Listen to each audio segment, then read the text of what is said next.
तो सत्ता में सबसे पहले बात करते हैं उन करोड़ों लोगों की जो कैलाश पर्वत मानसरोवर की यात्रा की चाहत रखते हैं। आज हर हिंदुस्तानी के दिल में इस बात का दर्द है कि हिंदुओं की आस्था का बड़ा केंद्र कैलाश पर्वत दुश्मन मुल्क चीन के कब्जे में है।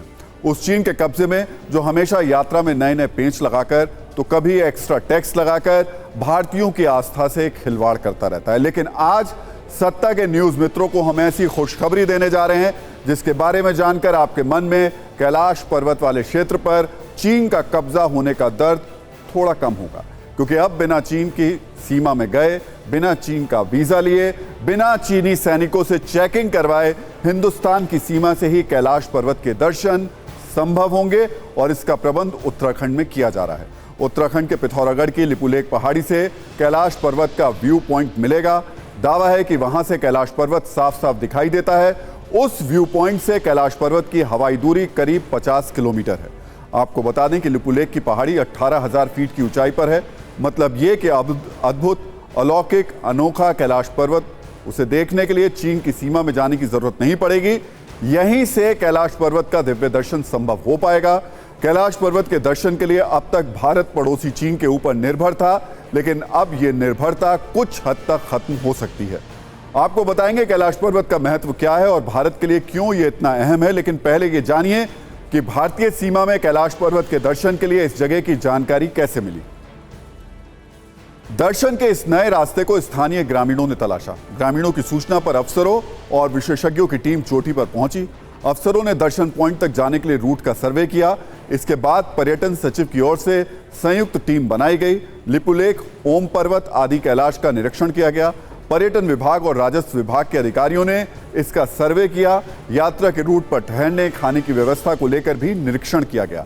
बताया जा रहा है कि संयुक्त टीम जल्द अपनी रिपोर्ट पर्यटन मंत्रालय को सौंपेगी। संयुक्त टीम की रिपोर्ट आने के बाद नए दर्शन पॉइंट पर काम शुरू होगा। उत्तराखंड में कैलाश पर्वत का व्यू पॉइंट मिलने के बाद अब इसे पर्यटन स्थल के रूप में डेवलप करने की बात की जा रही है। उत्तराखंड के मुख्यमंत्री पुष्कर सिंह धामी ने इस पर क्या कहा, अब ये सुन लेते हैं। कैलाश मानसरोवर की यात्रा भी हमारी धारचूला से आगे को जो जाएगी पिथौरागढ़ जनपद में, वो रोड से ही हो पाएगी।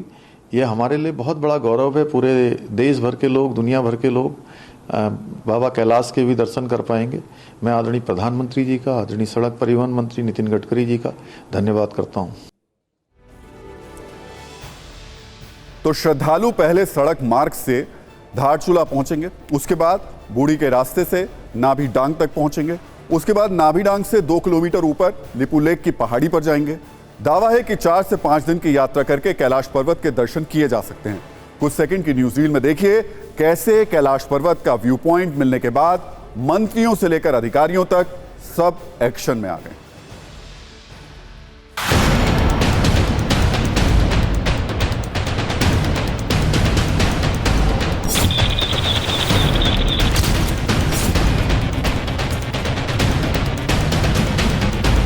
एक टीम ओल्ड लिपू लेक पास, जहाँ से हमारा माउंट कैलाश के दर्शन भी होते हैं, उस पास पे भी गई थी।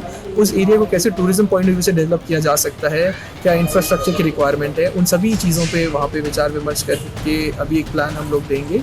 एंड इसमें आर्मी हो, हमारे जितने भी सिक्योरिटी फोर्सेज है, सभी के भी पॉइंट ऑफ व्यू लेके हम लोग एक रिपोर्ट सबमिट करेंगे। एंड हम होप करते हैं कि उस पर कुछ कार्रवाई होगी तो वहाँ पर हम लोग टूरिज्म को बढ़ावा कर सकेंगे।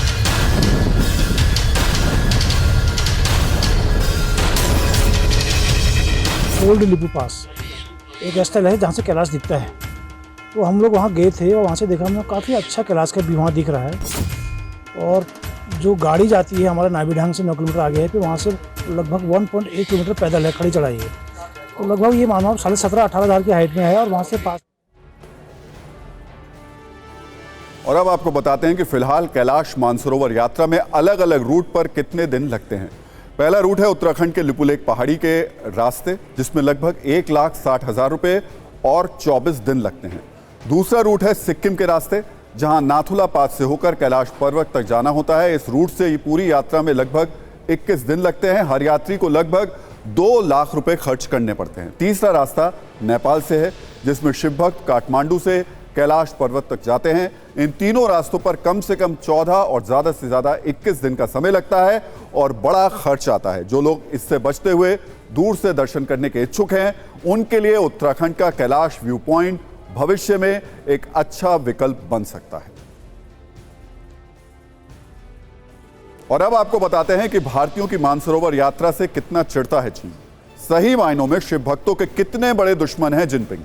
हाल ही में चीन ने कैलाश मानसरोवर यात्रा को लेकर नियम बहुत कड़े कर दिए थे और यात्रा पर लगने वाली कई तरीके की फीस अचानक बढ़ा दी थी। तीर्थयात्रियों को वीजा देने के लिए शारीरिक रूप से उपस्थित होना पड़ता था। ऑनलाइन आवेदन नहीं चलता है, यानी यात्री को पहले चीनी दूतावास के चक्कर काटने पड़ेंगे, उसके बाद काठमांडू या दूसरे बेस कैंप पर बायोमेट्रिक पहचान की प्रक्रिया से गुजरना पड़ेगा। वीजा पाने के लिए कम से कम 5 लोगों का समूह होना जरूरी है। इसमें से 4 लोगों को अनिवार्य तौर पर वीजा के लिए खुद पहुंचना होगा। अगर तीर्थयात्री अपनी मदद के लिए नेपाल से किसी वर्कर या हेल्पर को साथ रखता है तो $300 यानी 24,600 रुपए अतिरिक्त चुकाने होंगे। इस शुल्क को ग्रास डैमेजिंग फी कहा जाता है। चीन का कुतर्क देखिए, उसने ये नियम ये कहते हुए बनाया कि यात्रा के दौरान कैलाश पर्वत के आसपास की घास को नुकसान पहुंचता है। इसकी भरपाई यात्री और उसके साथ आने वाले लोगों से ही की जाएगी और किसी वर्कर को साथ रखने के लिए 15 दिनों की 13,000 रुपए की प्रवास फीस भी ली जाएगी। पहले ये सिर्फ 4,200 रुपए थी। इस तरह भारतीय नागरिकों को यात्रा के लिए 1,60,000 रुपए से लेकर 2 लाख रुपए तक प्रति व्यक्ति खर्च करने होते हैं। 2019 में यह खर्च करीब 90,000 रुपए पड़ता था। यह बड़ा खर्च है जिसे हर श्रद्धालु वहन नहीं कर सकता। जिनपिंग और उनकी सरकार की ये हरकतें निंदनीय हैं। शिव भक्त उन्हें इसके लिए कभी माफ नहीं करेंगे। कोई उदार सत्ता होती तो श्रद्धालुओं के लिए इस तरीके का प्रपंच बिल्कुल नहीं रचती। लेकिन अब कैलाश मानसरोवर की यात्रा की इच्छा रखने वालों के लिए एक दूसरा विकल्प उत्तराखंड में तैयार हो रहा है, जो बहुत ही शुभ संकेत है। हालांकि इस विकल्प में सिर्फ दूर से कैलाश पर्वत के दर्शन ही हो सकेंगे। कैलाश पर्वत की परिक्रमा करना और मानसरोवर झील में पवित्र डुबकी लगाना संभव नहीं होगा। इसके लिए चीन के सख्त नियमों और बड़े खर्च की चुभन को सहना ही होगा। फिर भी एक बड़ी शुरुआत तो हुई है। कैलाश पर्वत से जुड़ी इस कुंजी के अंत में एक और जानकारी आपको दे देते हैं। कैलाश पर्वत कभी भारत का हिस्सा था, लेकिन आज वो चीन के कब्जे में है, जिस वजह से शिव भक्तों के मन में एक टीस रहती है। कुछ बिंदुओं पर गौर कर लीजिए। 1962 में भारत और चीन के बीच युद्ध हुआ था, जिसमें चीन ने कैलाश और मानसरोवर पर कब्जा कर लिया था। अब यहां पहुंचने के लिए चीनी पर्यटक वीजा लेना होता है। चीनी सैनिकों की चेकिंग और तरह तरह की सुरक्षा प्रक्रिया के बाद ही मानसरोवर पहुंचा जा सकता है।